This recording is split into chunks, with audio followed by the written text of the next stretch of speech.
At about 6:30 this evening, we received a call from the fire department dispatch that they'd had the ambulance stolen from the Ben Taub emergency room area. Fortunately, they do have trackers on their ambulances, and they were able to notify us of the ambulance's movement. We located the vehicle near the UH area where it was driving down Scott Street. Officers attempted to stop the vehicle. The driver refused to yield to the officers. They continued to follow the vehicle for a few blocks. Then our helicopter was able to get overhead, so we pulled the pursuing units back so as not to make them panic or drive fast or injure anybody.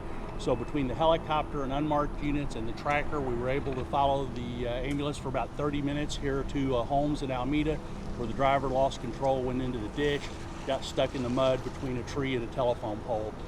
Once officers got up here, they asked him or ordered him to exit the vehicle. He refused to do so. Officers put a plan together, went up, broke the window out. The suspect refused to get out still, was trying to rev the engine to drive off still at that point, even though it was stuck in the mud.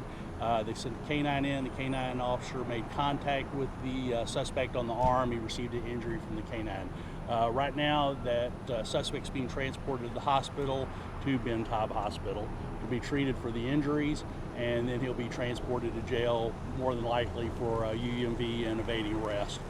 So we're very fortunate today because of the helicopter, the unmarked units, and the tracker. We were able to catch him without putting the citizens in danger today, and so very successful operation by the officers. They did a good job. Was this man a patient at the hospital? I don't know. That's something we'll look into. It's not uncommon for somebody to come out of the hospital there. We've had this before. The ambulance will be in the bay. Somebody comes out of the hospital. They might be in mental crisis or something, and they'll just take the ambulance and leave. So. How do they take the ambulance? Are they always running? I'm going to refer you to the fire department for that. Obviously, the keys were in it, so he was able to take it. I don't know what their policy is. I'll refer you to the fire chief on that. What kind of charges is he facing? Evading arrest and unauthorized use of motor vehicle. And how high did speeds?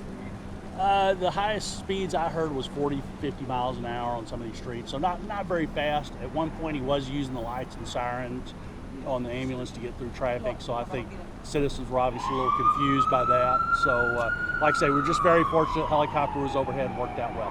How much longer till you guys are here and clear the scene? We're talking to the fire department, trying to get a wrecker in here to get it out. I expect we'll have the road clear in the next 30, 45 minutes. Age of the suspect? Like an adult male. What's he told 30? Well, like 40 or 50 to me, but I don't know. What's he told police about why he did it? I didn't talk to him. He seemed a little delirious, so he may be having some mental problems.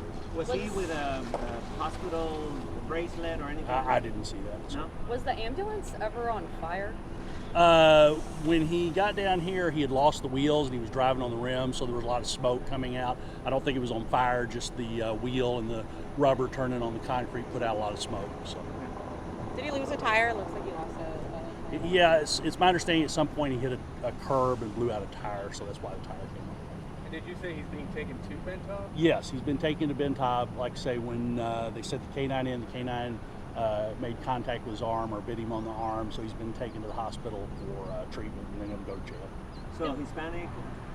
Like a white male, but I'm not sure. Do we have any idea if any other vehicles or properties were damaged? The helicopter thought he made contact with a black Nissan at Holmes and the Loop. However, that person drove off, so we don't know if they were hit for sure. The helicopter just thought he'd hit them when he went through the intersection. If that person's out there, if they call us, we'll get the information and make a report on it. What's the fastest that he was driving? Do you know? 40 or 50 is what I heard.